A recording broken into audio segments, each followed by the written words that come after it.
My patient, Mr. Daulat Bhosle, 66-year male gentleman, Hindu by religion, retired from Fire Brigade services, studied up to his graduation, resident of Dombivli, Mumbai, Maharashtra, admitted on the 2nd of March 2020 to Hinduja Hospital and presented with chief complaints of breathlessness on exertion since last 6 months, 2 episodes of syncope since last 4 months. History of present illness. My patient was apparently all right 6 months back when he developed breathlessness on exertion. This breathlessness was insidious in onset and gradual in progression. Initially, the breathlessness was walking up to his workplace around 1 kilometer and climbing to 2 flights of stairs. It was NYHA class 2, which over 3 to 4 months period progressed to breathlessness on doing his household activities and personal activities like dressing, undressing, taking bath, and climbing 1 flight of stair, suggestive of NYHA class 3. This breathlessness was relieved by taking rest, and this breathlessness was not associated with any cough or expectoration or any seasonal variation. This breathlessness was not associated with any chest pain. There is no history of orthopnea or PND. Breathlessness was not associated with any palpitations. Patient also gave history of syncope, which he described as giddiness on exertion, followed by feeling of warmth, dizziness, and near blackout sensations, sometimes followed by transient loss of consciousness for 1 to 2 minutes. This was since last 4 months. Total 2 episodes were there as per the patient. Each episode is preceded by sense of giddiness, lightheadedness, and associated with rapid recovery to the normal consciousness.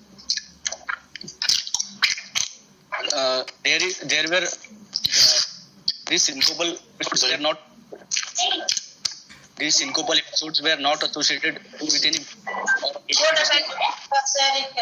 That is, there was no aura, no any jerky limb movements during the episodes, no involuntary urination, no defecation, no tongue bite, no prolonged confusion after episode. That is, no post-ictal confusion or any right or left limb weakness. These syncopal episodes were not associated with any chest pain or any palpitation. No history of fever, joint pain or any rash. No history of hemoptysis, melena or hematuria. No history of nausea, vomiting, anorexia, abdominal distension or lower limb swelling. No history of sore throat or fleeting joint pain. Patient consulted to his family physician 1 month back, and he was advised for cardiology opinion and advised for echo. Echocardiography was done, and they have told him that he has some wall issue. Patient underwent one procedure from his right groin on 21st of Feb 2020, which he was himself telling that it was coronary angiogram and it was normal. Now the patient is admitted to Hinduja Hospital for further management of his disease.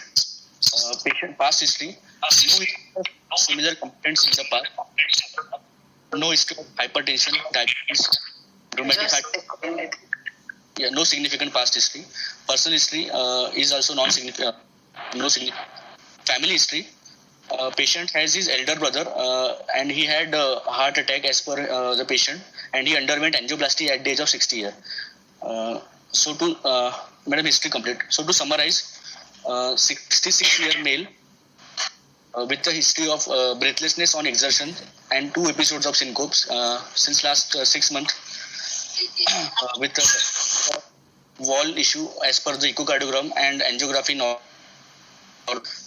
Most likely, I would like to keep diagnosis as a left ventricular outflow tract obstruction at valvular level or at subvalvular level. At valvular level, most likely either it could be degenerative etiology as per his age is 66, or it could be because of the congenital issue like bicuspid aortic valve, and LV2 obstruction at subvalvular level could be hypertrophic cardiomyopathy. You said his dyspnea is from 6 months, right? Yes, madam. Since last 6 months. With progress from class 2 to class 3, you said? To class 3, yes, madam. What is the mechanism of dyspnea here? In this patient, madam? Yes.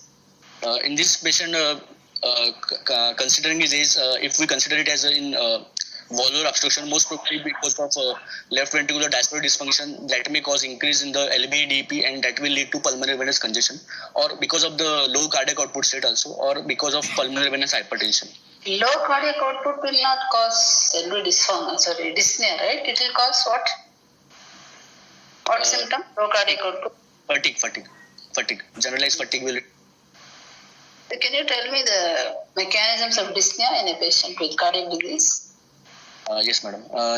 Mechanism dyspnea, like it may be because of the stimulation of the J receptors. J receptors are the juxtacapillary receptors present in the interstitium lung alveoli. Because of the interstitial edema, they get stimulated. And who described these J receptors? Okay, sorry, who described these J receptors? I don't know, madam. Because he is an Indian.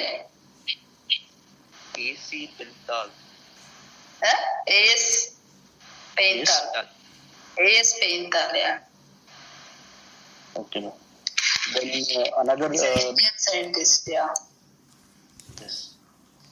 Another mechanism is because of the stimulation of the mechanoreceptors present in the respirator, or because of the activity of central chemoreceptors, respiratory center mechanism, dyspnea can occur. Any other mechanism? Respiratory, you can say lung hypothesis, muscle hypothesis. Anything else in the lung hypothesis? One is right. Ventilation perfusion defect, they can cause dyspnea. Ventilation perfusion defect. VQ mismatch. From left side disease, I'm asking. Or because of the respiratory issues like. Happens the lung compliance. Sorry.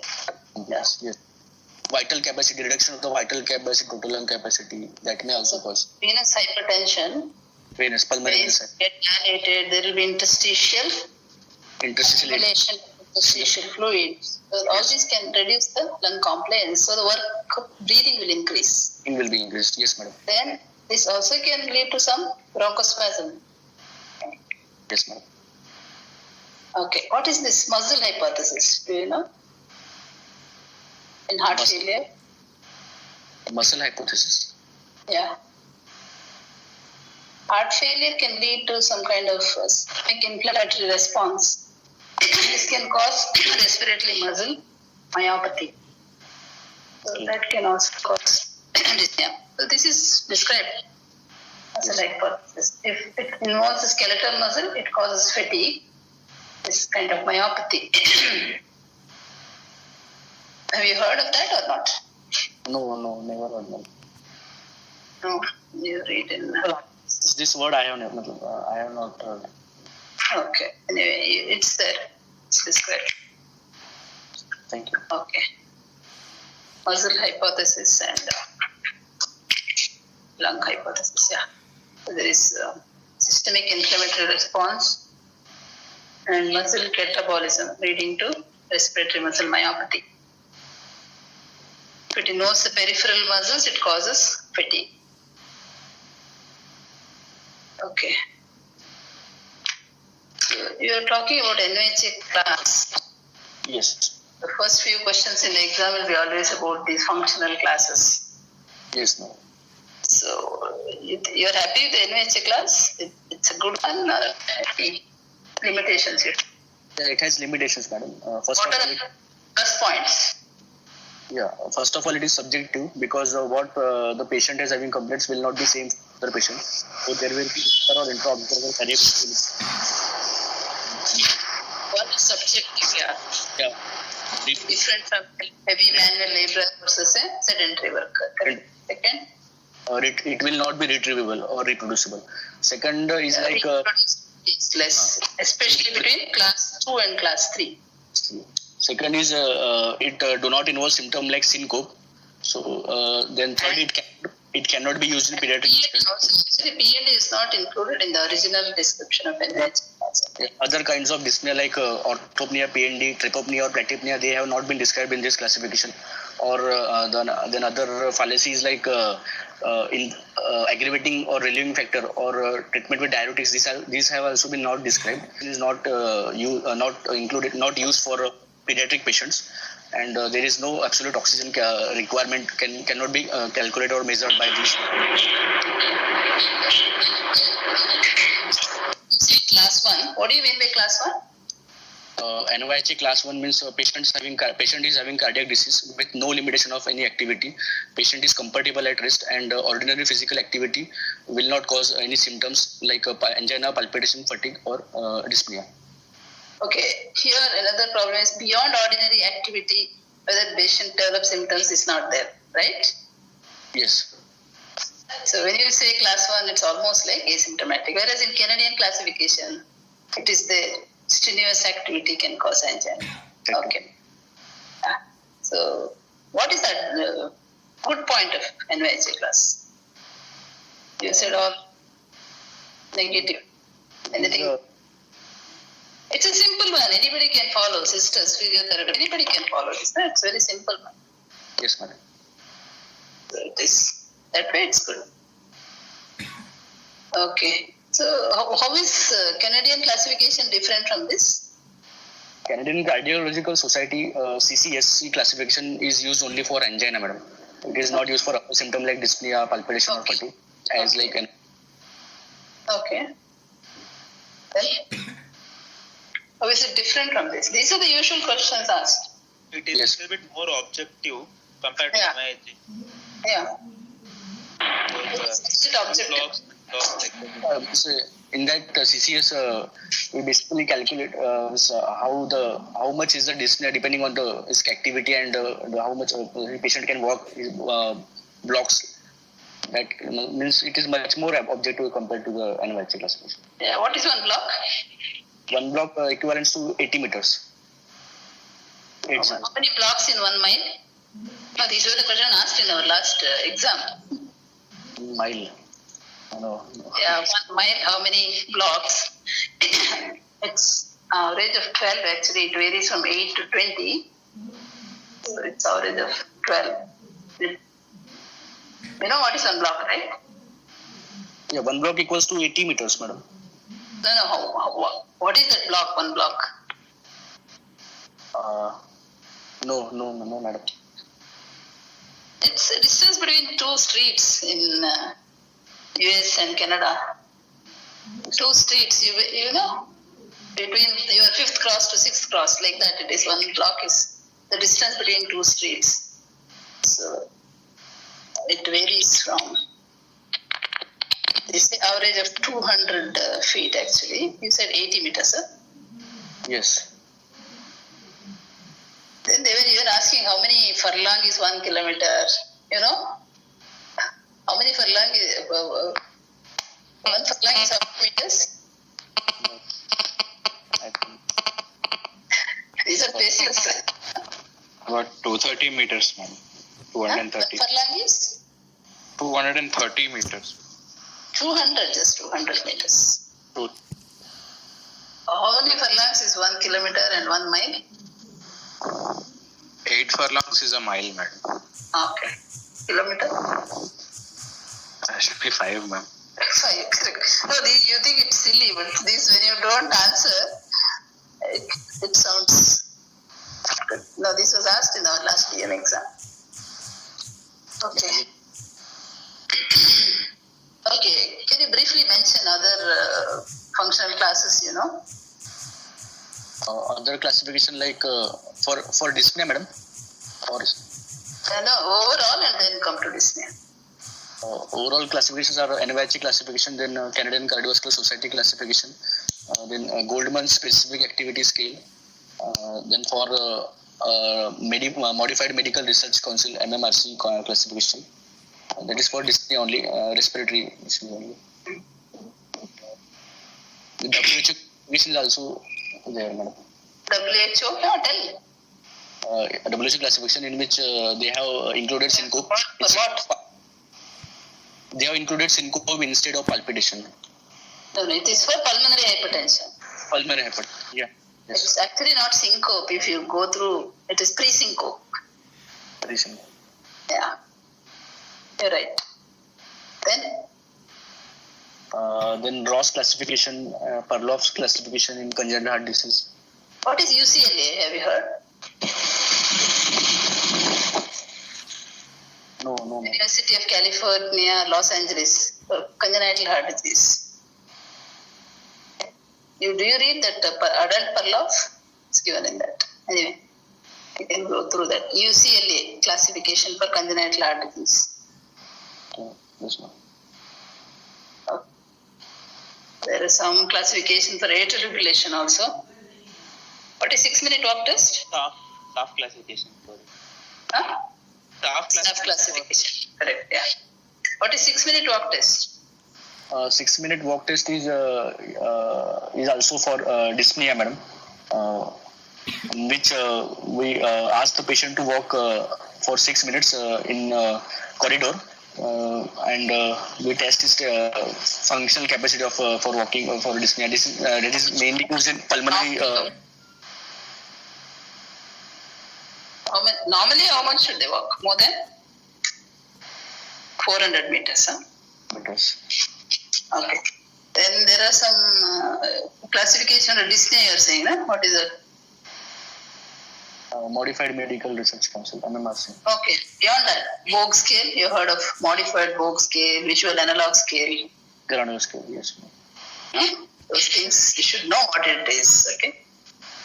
Yes, ma'am. Then some two classification in peripheral vascular disease. Fontaine, Rutherford. Yeah. Who is that? Arun, huh? Fontaine is what, Arun? Fontaine's classification is for chronic peripheral arterial disease. It is class 1 is patient is having not having any intermittent claudication.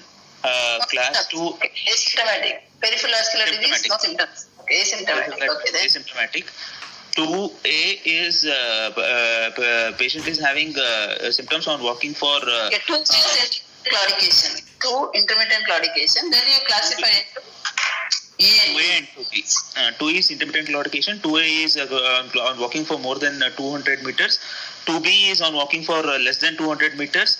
3 is rest angina. And 3 is rest angina and 4 is tissue loss. Not angina, no? Rest pain. Sorry, rest claudication. Yeah, rest pain. 4 is? 4 is tissue loss. Tissue loss, like ulcer, gangrene. Ulcers and gangrene. So do you remember Rutherford? Rutherford. Actually, yeah. Rutherford is 0 is there. 0 is no asymptomatic. Then comes class 1. Under that there are 3 are there. 1, 2 and 3. So mild claudication, moderate claudication, severe claudication. Then 4 comes in the 4 and 5 there is like major tissue rest angina, rest pain. Then we have 5 is minor tissue loss and 6 is major tissue loss. Okay, correct. So, okay, dyspnea. So we're coming back to. Have you not heard of these things, Bodha? Hello, our presenter. Hello, yes, ma'am. Heard, ma'am. You heard? Okay. So in dyspnea, have you heard of bendopnea? Yes, madam. Bendopnea is a dyspnea on lying down for 30 seconds. Bendopnea. Bendopnea, yeah. Dyspnea on bending forwards for 30 seconds. What does it indicate? Bending forward. It suggests you bending forward. It suggests you of increased PCWP and low cardiac index outputs. Profile C. How to elicit this? What history you have to take for that? What Patient, is history like a patient while tying his shoes, if he dyspnea, that suggests you of bendopnea. Okay. So you said there is no PND orthopnea, right? Yes, madam. No orthopnea, no PND.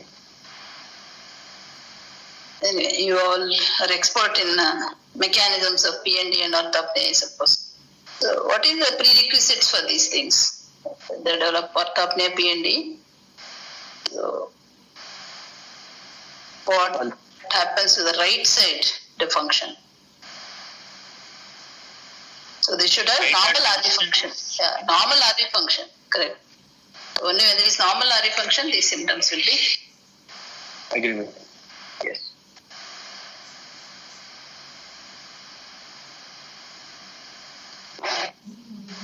Praveen Raja is calling. Okay. Can they develop second episode of PND during the same night? That's the usual question asked. Less likely, madam. Why? Because after lying down 2 to 3 hours after this PND episode starts, and these are one of the reason behind this is REM sleep, and which takes time to if there's one episode of PND, then if to occur again PND, we'll have to again for REM sleep. That will not possible to can happen, but very less likely, madam. No, you should complete.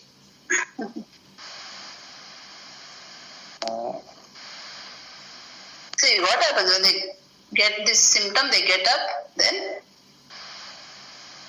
These symptoms get relieved, madam. it will take at least half an hour for those symptoms to subside. And meanwhile, there will be some diuresis. So when they go back to sleep, it will take another few hours. So by the time to get up. Okay, usually no. These are the usual things asked. Okay. Then, so dyspnea here you think is diastolic dysfunction or systolic dysfunction? What is likely to be? Most probably, it can be both, but diastolic Diastolic dysfunction in AS. Sorry, madam. Why do they develop diastolic dysfunction?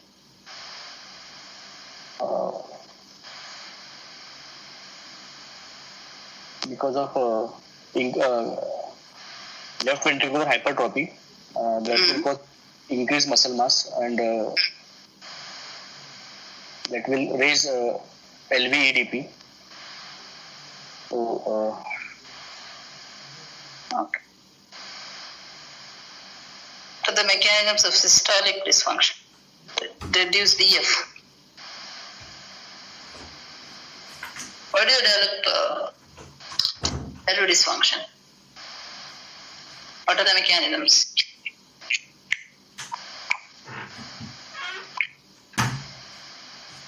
What determines ejection fraction? preload, afterload, heart rate, and contractility, LV contractility. Okay. So what happens to preload here? Reduce, no? Because of the stiff LV, preload is reduced.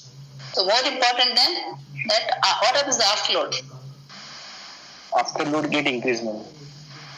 Afterload increases. So what is it called? What is the compensatory mechanism for increase in afterload? You know what is Laplace law, right? Wall stress equals to pressure into radius divided by 2 into thickness. So LV hypertrophy occurs. So if this hypertrophy is not adequate to the degree of obstruction, then So LV fails. LV fails. So what is it called? Eccentric. Afterload mismatch, described by Rahmatullah. Afterload mismatch. That is the most important mechanism for LV dysfunction in AS. That is why most often it is reversible. Once you remove that obstruction, afterload is reduced, so LV function becomes normal. So the last one is contractile dysfunction. Okay? Yes. Whereas in MR, most often it is because of contractile dysfunction. So here it is because of afterload and reduced preload. That is why even if, is there any contraindication for AVR depending on the EF? Even at 20-30% you do, no? Whereas in MR, below 30% is a contraindication for MER. Okay. Coming back to your second symptom, syncope. What is the definition? This for Syncope is defined as a transient loss of consciousness with loss of postural tone and with complete and rapid recovery caused because of low cerebral perfusion, reduced cerebral perfusion. something you left. Onset. Sudden onset. Right? Sudden onset. Then transient and recovery is rapid and complete recovery. complete and spontaneous recovery. Spontaneous. Complete and spontaneous recovery. Can you tell me what are the, you take 100 patients with syncope, how often it is? How do you classify causes of syncope? Syncope can be classified as because of vascular causes or cardiac causes or because of mixed causes. Vascular causes involves anatomic, orthostatic or reflex mediated. Anatomic is because of subclavian steal syndrome.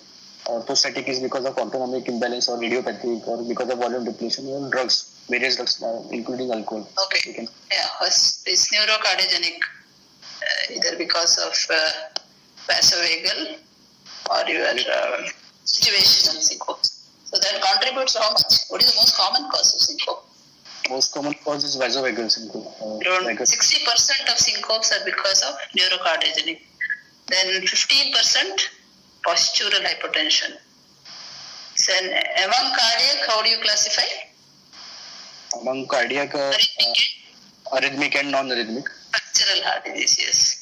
So arrhythmic is around 10% and structural heart disease around 5%. Another 10% is idiopathic. So 60, 15, 10, 5 and 10. Okay. So now what are the structural causes which can cause syncope? Structural heart disease like Brugada syndrome, dilated cardiomyopathy. You're talking about arrhythmic. Sorry, ma'am? Arrhythmic. You're talking about arrhythmic causes. You want to say arrhythmic causes first? Brugada is arrhythmic. What structural heart disease they have?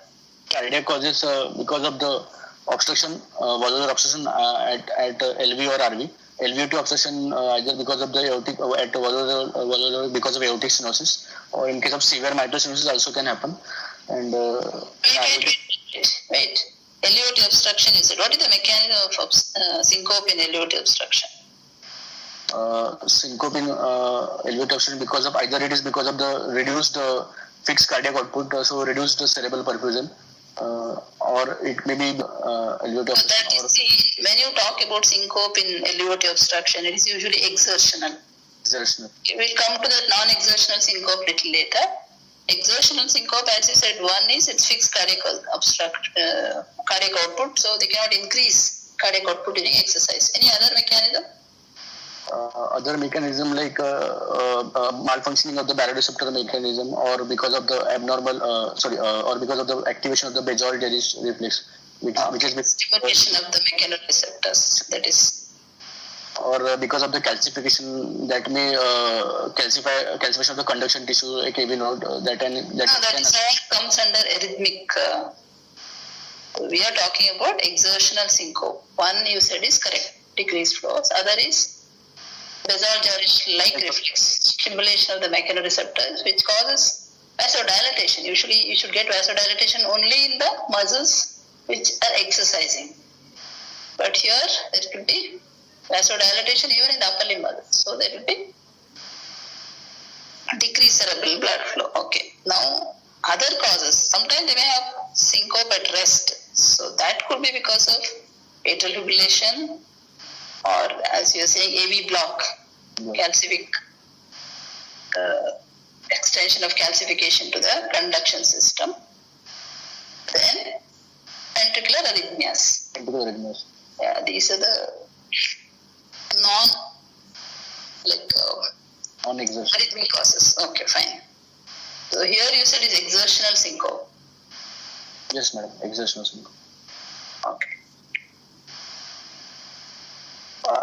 What are the other causes for syncope? You said LV inflow obstruction. Can it cause syncope? Is it common in mitral stenosis? But it can cause, because of in case of very very severe mitral stenosis, will cause low cardiac output state and dead cause, or because of associated pulmonary embolism, or associated with LA clot, or because of associated in isolated MS. It may occur when there is a severe pulmonary hypertension, severe PH, or ball valve thrombosis. These are the two usual causes mechanisms described in MS. Otherwise, per se, we see so many MS. I hardly hear any. Very rarely they complain of syncope. What disease which mimics MS can have syncope? MS mimic is like LA clot, then LA mixum. That was when in MS. LA mixum. LA mixuma. Yeah, what is the triad of symptom in LA mixoma? Triad. And you are asking about Carney's complex, right? No. Triad of symptoms in LA mixoma. Patient will have obstructive embolic. Obstructive embolic. Then third one, constitution. Symptoms. Constitution. Okay. Then right side. Right side because of arbitrary obstruction like pulmonary stenosis or because of pulmonary embolism or in severe pulmonary artery hypertension. Pulmonary hypertension, yes. Pulmonary embolism is an acute cause. I will come to that later. Yeah, pulmonary hypertension. Pulmonary hypertension, they cannot increase cardiac output during exertion, so they are prone for syncope. That is why you have WHO classification, syncope is added in place of hypertension, or pre-syncope is added. Okay. PS also, severe PS sometimes rarely you may have. Any other causes? Pericardial disease also can have syncope. It can be what are the acute causes for syncope? Patient comes with an episode of syncope. Aortic involvement, aortic dissection can Aortic dissection, pulmonary embolism, cardiac tamponade, acute MI. Acute MI. These are the 4 things you should be telling. Acute MI, either because of AV block, arrhythmia, or they may come with history of syncope. Okay. So here, now we have 2 symptoms, exertional, dyspnea. no angina, you said, right? No angina, as per the patient. Okay. So what are the mechanisms of angina in LVOT obstruction? Angina because of in LVOT obstruction because of increased left ventricle hypertrophy. There will be the increased LV myocardial oxygen demand, but supply will not be that much. So LV myocardial oxygen demand supply mismatch will cause angina. Or because of the increased LVDP, there may be compression of the intramyocardial coronary vessels that may cause subendocardial ischemia, and that can lead to angina. Or associated with coronary disease can cause calcific coronary emboli. Associated to CAD, and because of like emboli, calcific emboli can lodge in the coronaries, and that may also cause. It's acute. That will be acute coronaries. Yeah, that will be acute something. So what happens to the coronary perfusion? You said one is increased demand. That is because of increased myocardial mass. Then what happens to the ejection time here? Here is Ejection prolonged time. Is very Another factor to increase the demand. Okay. Supply is reduced because of one, the capillary density is not there. Though the hypertrophy is there, there is no increase in capillary density. Then coronary perfusion is reduced. Why? because of diastolic. You said something, LVDP increases. So what happens to the coronary perfusion pressure? What is coronary perfusion pressure?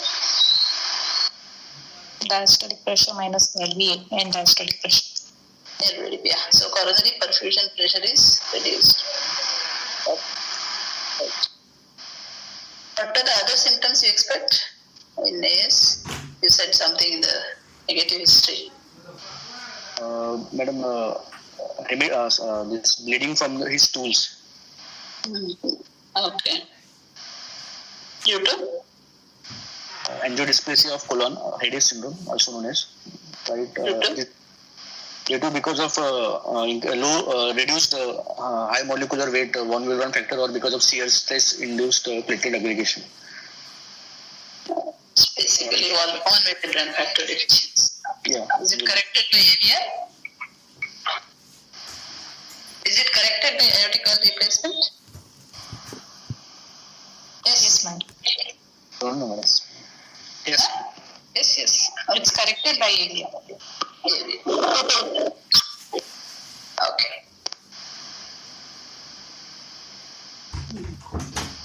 So, any other differential diagnosis?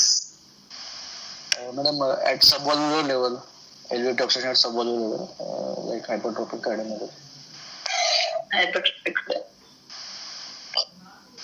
Do they present at this age or any specific age group they present?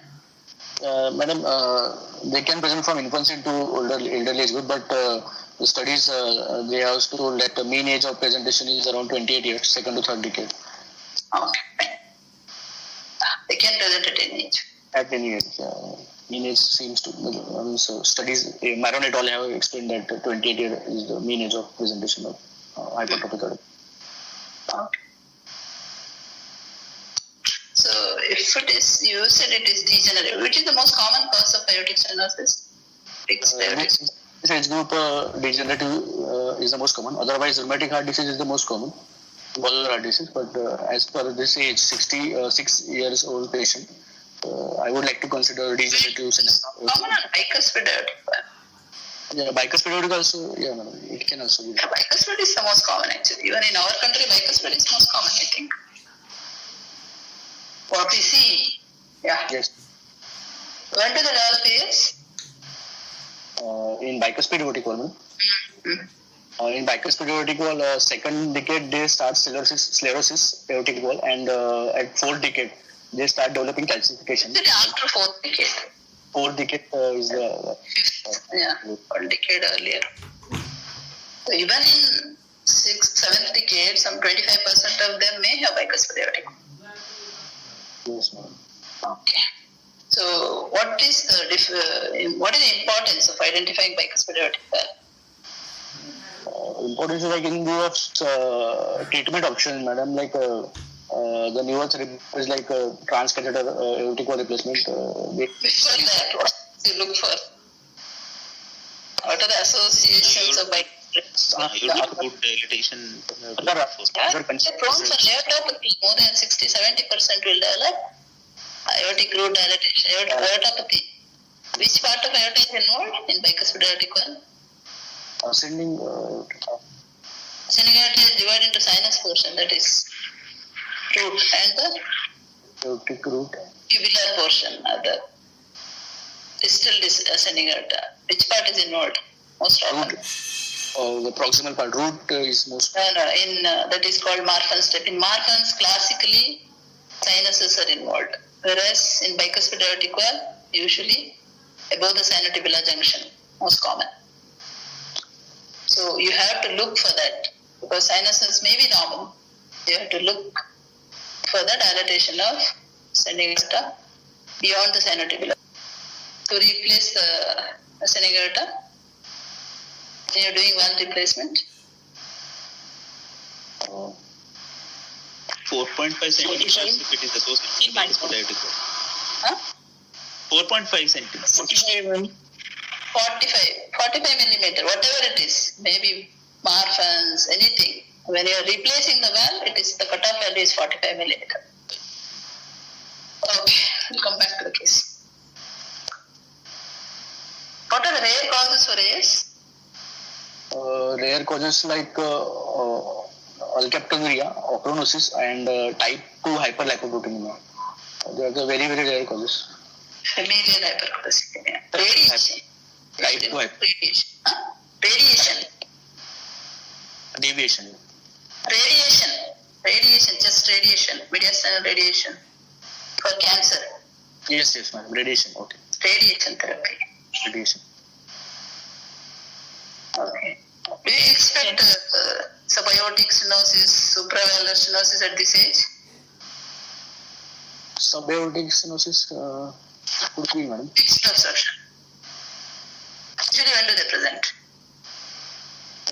In early childhood, infancy and childhood.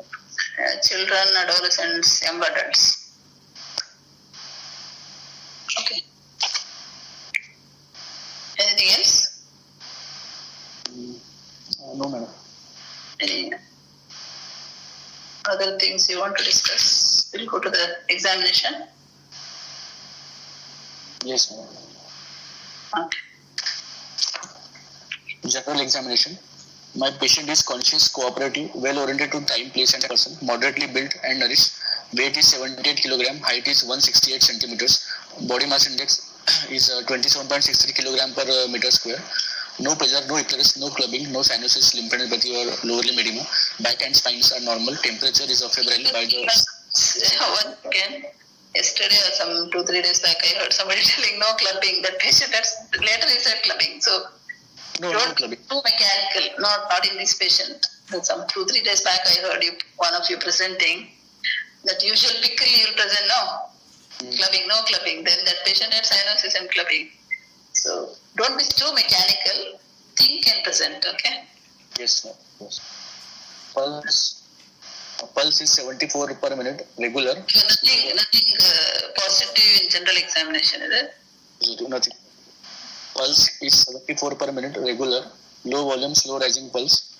No radial delay, no radiofemoral delay. All the peripheral pulses are felt. Bilateral carotid artery shows carotid trill palpation in pulse examination. Blood pressure. When did it radial delay?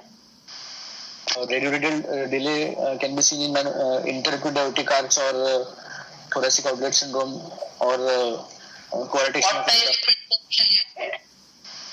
Sorry, madam. What type of interruption you get? This radio. Interruption is classified into ADC because you only brought that issue. Interruption is so rare. You should not have told that as the first cause. Type 2. See, this is what you get into trouble. So once you say interruption, you should know what you are talking about. What is ABC? We are classified as Whose classification is that? modified cellular and Patton classification is there. Modified cellular and Patton classification is Celoria pattern. there. Divided That is B and C. Type A is beyond subclavian artery. Type B is in coarctation, yeah. type B is Distal in subclavian, yes. type B is in between left subclavian and carotid. Left common carotid, you should be specific. Left common carotid. You And, should left or right now. yes, madam. And type is proximal to. Don't be in a hurry. You think and else slowly, no hurry. Yes, madam. Type A is beyond. Understood. Yeah, understood. C is Type C is proximal to left common carotid artery. proximal to left common carotid. In between left common carotid and denominator. Fine. No. So what? Yes. Which is the most common here? Type B is most common, madam. In between left subclavian and left common. So in those patients, you may get Radio. maybe. Okay, then first you should not tell. Always tell common things first. Coarctation. Could I take first coarctation of aorta with? Not all coarctation. No? Left subclavian origin distal to the coarctation. Left subclavian artery origin distal to the coarctation. Rarely right subclavian can be distal to coarctation, around 3%. Otherwise, if it is proximal,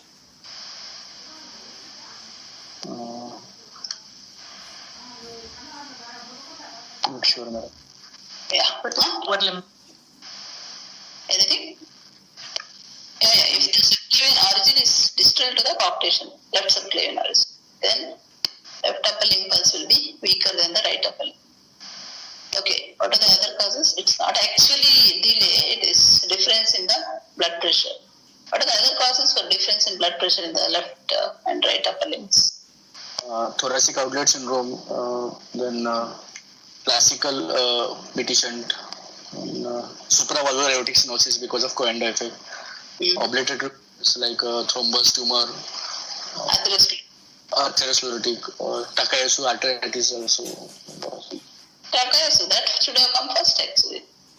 The first should be Takayasu, then coarctation with, Yes. then iatrogenic of course. Iatrogenic? Iatrogenic. Classic deficient. Radial. Whenever you use radial artery cannulation or radial artery can be taken for bypass grafting. Yes. Yeah. Even after radial angiogram, how often they lose the pulse? 25% radial artery. 25 is too much, I think. 10%. 5 to 10. Huh? 5 to 10. 10%. 10%. 9 to 10%. Just check it. I don't know whether it is so high. I thought it's less than 10% anyway. Okay. So don't tell mechanically things, so you'll get into all these sorts of things. Okay. So in these patients with aortic stenosis, do you expect a radiofemoral delay? No, madam. In coarctation of aorta, we expect radiofemoral delay. See, bicuspid aortic, how often it is associated with coarctation of aorta? It is associated with. Yeah, it is around 13% or so. So whenever there is bicuspid aortic valve, you have to look for these two things. One is aortopathy, second is coarctation of aorta. Many a times it's missed. Yes. Okay. So what do you mean radiofemoral delay? How much delay is necessary to be accepted by your hand? Madam, for femoral artery it is 80 and 75, and radial artery it is 80 milliseconds time duration. So if it is more than that, No, it should be more than 20 milliseconds. Delay should be more than 20 milliseconds to be appreciated. So it's better to appreciate brachiofemoral delay because already there is 15 millisecond delay. Right? This is what is given in Perloff. yes. Can use brachiofemoral. Usually it is radiofemoral, but it's better appreciated. So, Go ahead.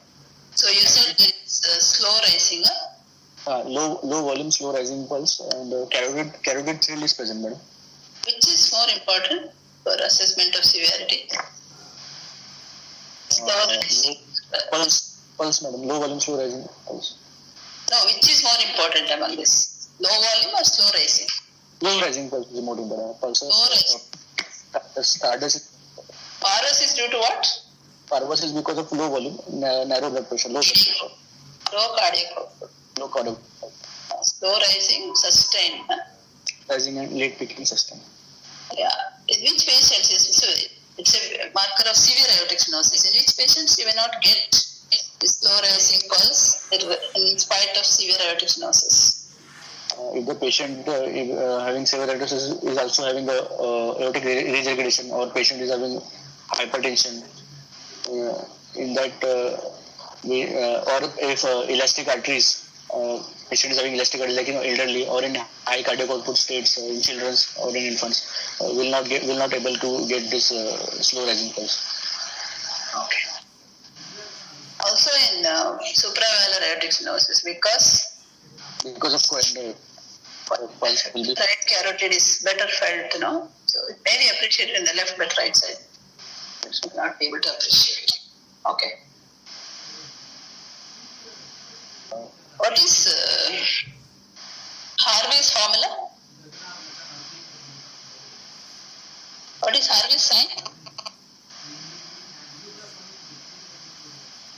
Harvey's sign is murmur due to valvular aortic stenosis will be better heard in right second. What is aortic regurgitation? Aortic regurgitation will be better heard in valvular aortic regurgitation. It will be better heard in left third intercostal space, whereas third due to aortic root dilatation will be better heard in right second intercostal space. That is Harvey's rule. What is Harvey's formula? Harvey's formula is in HOCM we get. That is. Diagnosis first. What's the pulse is? Okay, whenever we feel brisk pulse, we will think of aortic regurgitation, and we will think of auscultating for a aortic auscultating for a diastolic murmur, early diastolic murmur. Rather, there will be a systolic murmur. In such a case, we should suspect HOCM. You do make stand dynamic auscultation. quiet murmur decreases. So you feel a brisk pulse, so you expect it to be AR. Then you auscultate, instead of diastolic murmur, you hear a systolic murmur in the left sternal border. You make the patient stand, murmur increases, quiet murmur decreases. The diagnosis is outcome. So this is in relation to LVOT obstruction, how to differentiate. Okay, go ahead. Blood pressure, madam. Blood pressure 100 by 76 millimeters of mercury in the right arm supine, and 96 by 74 millimeters. Pressure in AS. That's a soft sign. But what happens? Sorry, madam, not get. What happens with blood pressure in AS? Only decapacitation occurs, madam. So blood pressure will be around 11. Systolic blood pressure is around 110 or less than 110. Systolic blood pressure is low and pulse pressure is Narrow. narrow. What is pulse pressure? Pulse pressure is around in this patient 76, 24, madam. What is proportional pulse pressure? Proportional pulse pressure is Pulse pressure divided by systolic pressure. What does it indicate? Anybody? Ma'am, it indicates Pulse pressure, systolic volume. and diastolic pressure is 80. So what is the pulse pressure now? 20. So 20 by 100 is 20%. So if it is less than 25%, cardiac index is less than 2.2. So it no cardiac output. Did you get it? Ma'am, less than how much, ma'am? Less than 25%. Proportional pulse pressure is pulse pressure divided by, this is a very commonly asked question in the exam. Proportional pulse pressure divided by systolic pulse pressure, systolic blood pressure. So if it is less than 25%, the cardiac index is less than 2.2 liter per meter square.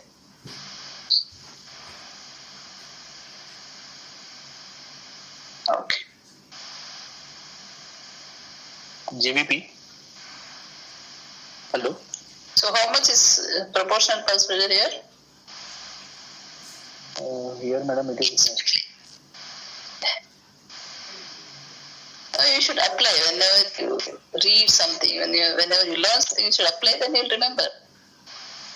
Is 110 by how much is it, BP? So, madam, 100 by 76. 100 by 76. That means 24 by 100. It is 24%. So cardiac index is around 2.2 or so. Okay, fine. JVP. JVP is 2 centimeter above the sternal angle, not rest. Pulsatile, normal waveform. A wave prominent than V wave. Normal respiratory variation. Abdominal jugular reflux is negative. Respiratory rate is 18 per minute. Wait, something about JP. You said 2 centimeters from sternal line. How did you examine JP? We can, madam, initially it was told that we have to do in only 45 degree, but now the recent concept we can do in 30 degree also, 45 degree also, or in the sitting position also. What is important? You should see the upper level.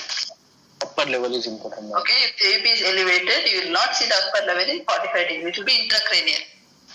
So even to start with, you can see the JP in sitting posture. If it is seen above the clavicle, then it is abnormal. You can measure the height in the same posture.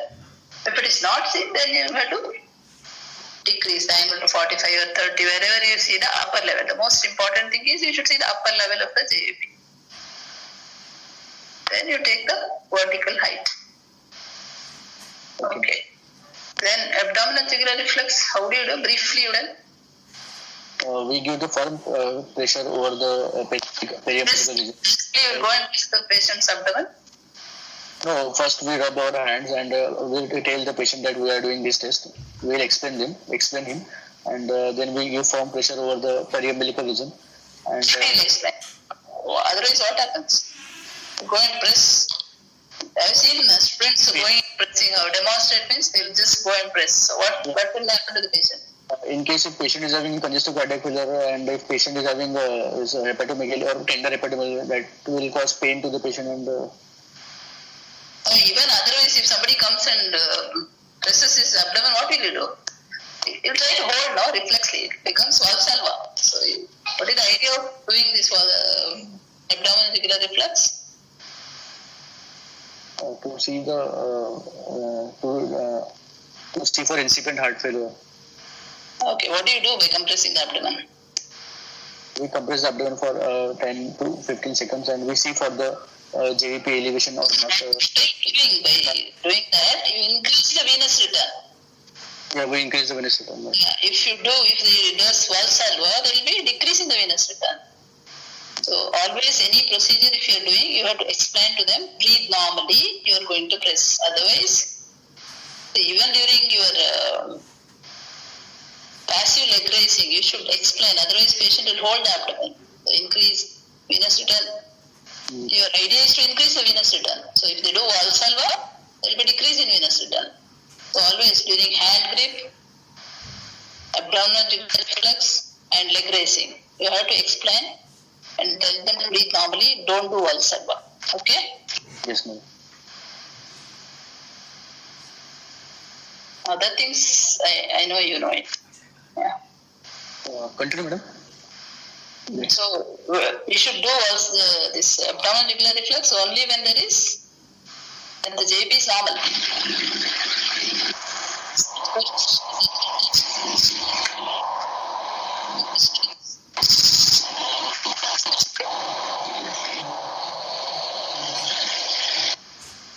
Hello?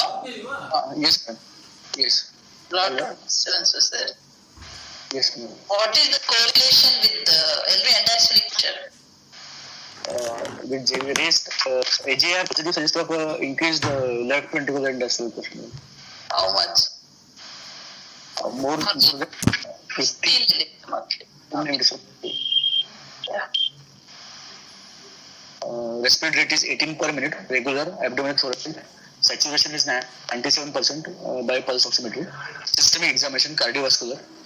Inspection and So far, palpation. what's your impression, no? Madam, sorry. So far, what is your impression? What is the positive finding? Only the pulse, right? Positive finding is, madam, pulse and blood pressure, madam. Blood pressure is also showing narrow pulse pressure. Madam. Okay. Pulse is also low volume, slow rising. And carotid cell is also present, madam, in pulse. Okay, go ahead. Inspection and palpation combined. Chest is bilaterally symmetrical. Apex beat is located in the left fifth intercostal space, 1.2 centimeter medial to the mid-clavicular line. It is localized and medial retraction, LV type. It is heaving in character. Palpable S4 is present at the apex. What do you mean by heaving? Heaving means, madam, forceful and sustained, and it lies up to S2 or beyond S2 or more than 2/3 of the systole. The rest of the pressure overload states, madam, heaving character. Okay, suppose this apical impulse is shifted out or down. What comes to your mind? Maybe there may be cardiomegaly, or it could be because of LV dysfunction also can happen, or because of associated regurgitant lesions like this aortic regurgitation or mitral regurgitation can, or long LV shifted out and down, you have to think of these three things. One is AR, MR, and LV dysfunction. LV dysfunction. Yeah. So here it is. See, pure aortic stenosis. You actually do not. Position will be normal, right? Because There is no eccentric. dilation of the LV is constant hypertrophy. So you get apical impulse normal position, but healed. Okay, when do you suspect LV dysfunction in AS? As the same thing asked in a different way. To assessing LV function in AS, when the apical impulse is Down and out, and it is hypertonic. not hyper, same heaving only, sustained. Sustained. Yeah, in AR, MR, when do you suspect LV dysfunction? Usually you get hyperdynamic LV. When do you suspect LV dysfunction? Sustained apical impulse. The LV becomes sustained, you suspect LV dysfunction. when do you suspect LV dilatation? In this question, madam. Any patient by examination of apical impulse, you can suspect LV dilatation. If apex goes downward and outward, in that case. Becomes diffuse also. It occupies more than your 2.5 centimeter, whatever you say. It's supposed to be quite sensitive and specific for LV dilatation. Sometimes it may be shifted out down because of various other reasons. Yeah, because of Just deformities. That's deformity. Yeah. So this is supposed to diffuse apical impulse is supposed to be sensitive and specific for LV dilatation. Okay. Palpable X4. So present at apex. Apical What does character. it give you? Palpable S4 is a more sensitive and specific sign for aortic stenosis, madam. Yes, aortic stenosis or severity. Severe aortic stenosis. That's severe aortic stenosis. Yes, madam. In HOCM, does it tell you severity? What is the significance of S4 in? This is a usual question. S4 in HOCM, S4 in AS. In AS, it signifies severity, but in HOCM, it does not tell about the severity. It's a universal finding. It's always there. But classically, you get a double apical impulse. Even without obstruction, you can get S4. What are the prerequisites for S4? Tail contraction should be good, madam, and LV function should be normal with normal regular rhythm should be sinus. Forceful atrial contraction. Okay. See, in MR, you have MR with sinus rhythm, chronic MR with sinus rhythm. Do you get S4? No. No. Yes. LA will be dilated, so we won't get. Will LA will be compliant. Mitral be normal.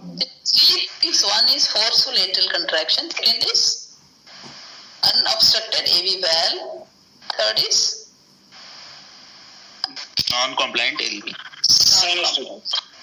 non-compliant LV. So these are the three prerequisites for S4. So any one is missing, then you will not get S4. In AS, you have all the three. Unless you develop atrial fibrillation. How much atrial contribution to LV filling in severe aortic stenosis? 20%. Huh? 20, yeah. Normal itself is 40%. Yeah, it may go up to 40%. Normal is 10 up to 40. Yeah. That is why they worsen suddenly when they develop atrial fibrillation. This atrial pump or atrial boost is very important in aortic stenosis. Hypertrophic cardiomyopathy. Okay. In acute MR, you can get S4. Or in chronic MR. Okay. Go ahead. Apicocarotid delay is present, madam. No palpable ST. For apicocarotid delay? It suggests severe aortic stenosis, madam. No. How do you look for it?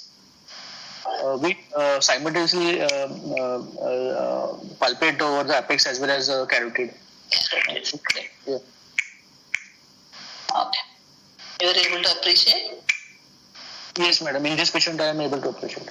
Yeah, that is supposed to be Better sense. delayed. It's easier to appreciate than the slow. Okay, go ahead. No palpable S2, no parasternal heave, no palpable click. Systolic thrill is present at second right intercostal space. No scar, no sinuses, no dilated vein, no impulse on the back. Percussion.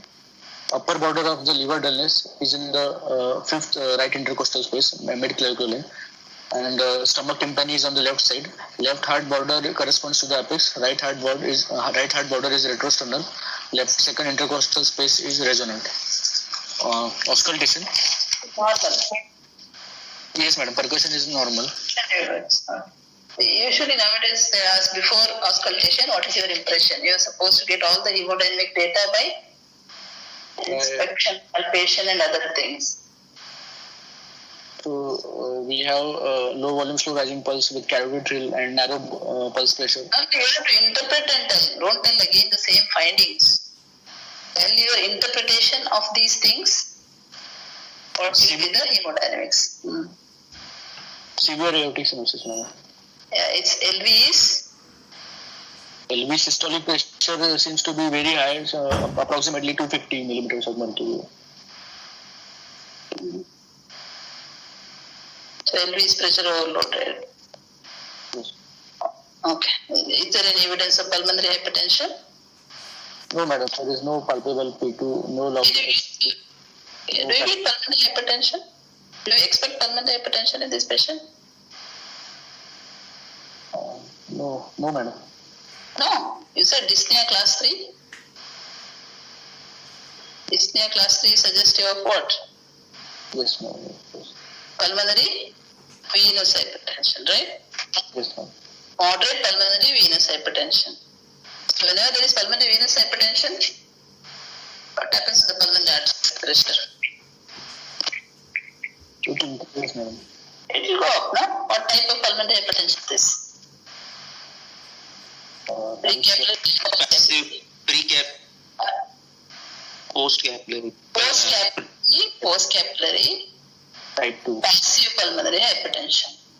So don't say that grade 3 dyspnea and then normal PFBC. You may not be able to appreciate, but you Yes, have to tell.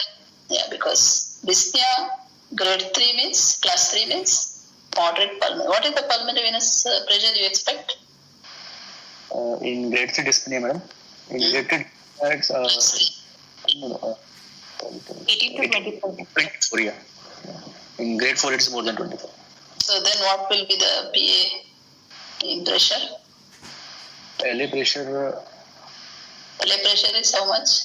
LA pressure is almost same as Same. pulmonary venous. Yeah, how much? PA pressure will be elevated, madam. It will be more than 25, 20 to 30. What is the transpulmonary gradient? Transpulmonary gradient is difference between this mean aortic pressure and mean pulmonary artery pressure and left atrial pressure, PCWP. So how much is? 13 is Normally it is less than 10 to 12 millimeter mercury. Okay. So you can add some 10.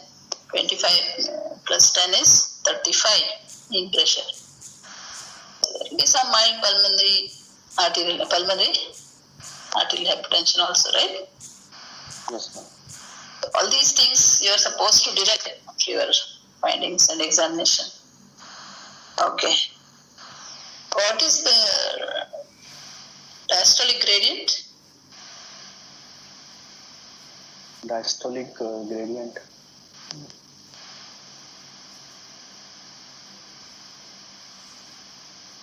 Diastolic gradient between pulmonary diastolic pressure and the pulmonary capillary wedge pressure. It should be less than 7 millimeter mercury. Nowadays they are giving more importance to this than the transpulmonary gradient. Okay. Auscultation. You expect some pulmonary venous hypertension, pulmonary artery hypertension. These things you should look for when you examine. Okay. So do you get pulmonary arterial PH in AS or not? Only in MS you get, or you can get in AS also? How often you get? We can get also, madam, in AS patient also. Yeah, late stages and late dysfunction. Naturally they have pulmonary hypertension. Yes. How much it is, Arun? 20 to 30. 15%. It depends. 25%. Yeah, Arnold gives some 20-25%, I think. It depends on the series, okay. And it depends on what stage you are examining. Okay, go ahead. Auscultation. First heart sound normal. Second heart sound is single. Mostly it is First P2 complete. sound S1. Okay. Yes, ma'am. So what do you expect in severe aortic stenosis? S1. It can be normal, madam. Severe aortic stenosis. When patient has said LV dysfunction, LV is raised, you said. This patient has a class 3 dyspnea. Yeah, because of S1 can reduce intensity also, madam. Because raised LVDP can cause premature closure of the mitral valve. Yeah, you get a soft S1. You may get a soft S1. So you should know what can happen. Even if you hear a normal S1, it's okay, but you should know Yes, madam. Yes. what can happen to S1. S1 can be soft, and especially when the LVDP. In this patient, you are saying LVDP is increased. S1 can be soft. Okay, S2. S2 is single, madam. What are the causes of single S2 in AS? It is because of calcification and immobility of the aortic leaflet, so will cause A2 mute or A2 inaudible, or P2 component get buried in the ejection systolic murmur of AS, or because of the prolonged left ventricular ejection time, increase LVAT, the A2 will be moved towards the P2, A2 moving into the A2, P2 can be fused, A2 can be muffled and is calcified. P2. So, how often you hear paradoxic split? What do you mean by paradoxic split of S2? Paradoxical split suggests means the A2 this A2 P2 occurs, madam. This pulmonary components occurs early and A2 gets delayed because of very high left ventricular ejection time. The A2 gets delayed, so that will cause paradoxical split S2 or reverse split S2. But that is the explanation. Clinically, how will you make out? That is what is. The split that is heard during expiration and not during inspiration. That should be the answer when you asked. Paradoxic split clinically, it is single second sound during inspiration. During expiration, you hear the split. Of course, the second component is A2. So in younger age, you may hear because it will be audible. But in elderly, when it is calcified, it will be muffled. So you may not hear the A2. Okay. Paradoxical split is hardly heard in some 10% of these patients. What is the significance? Just to severe aortic stenosis, madam. Severe aortic stenosis. Okay.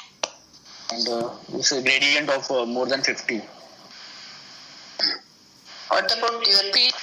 It is normal? No. Gradient more than 50 or 70, ma'am? 70. All these indicate more than 70. 70. S4 delayed stroke.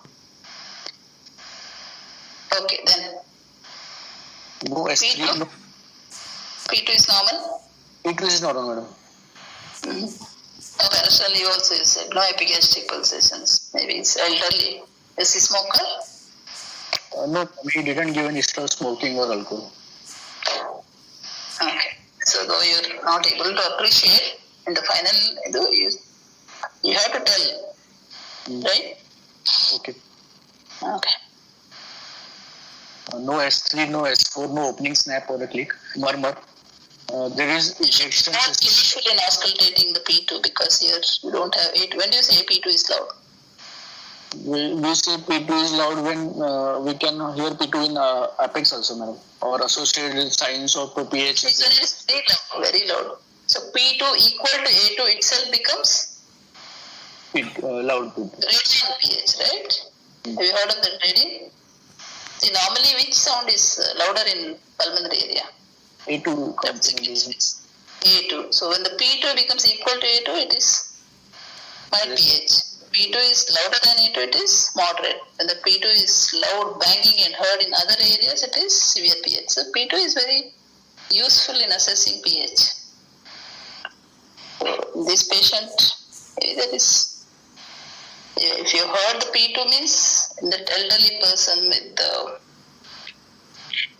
is it thick chest wall or you said some BMI of EMI of 27 years and 27. so if you hear P2 itself, it may be loud. You don't have A2 to compare with. Okay. Go ahead. murmur.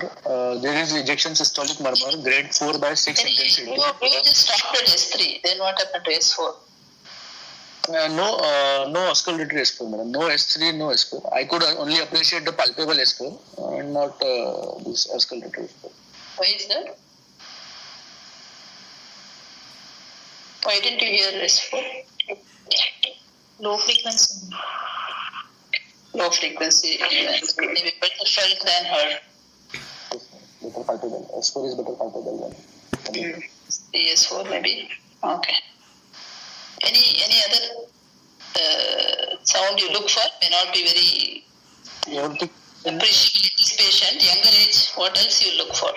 ejection sound or aortic ejection clip I would like to look for, madam. Ejection clip. So where is it best heard? Best heard at apex, but it can also be the base or overall the precordium. But best is in the apex. Apex, yeah. Is it phasic or non-phasic? It is non-physical.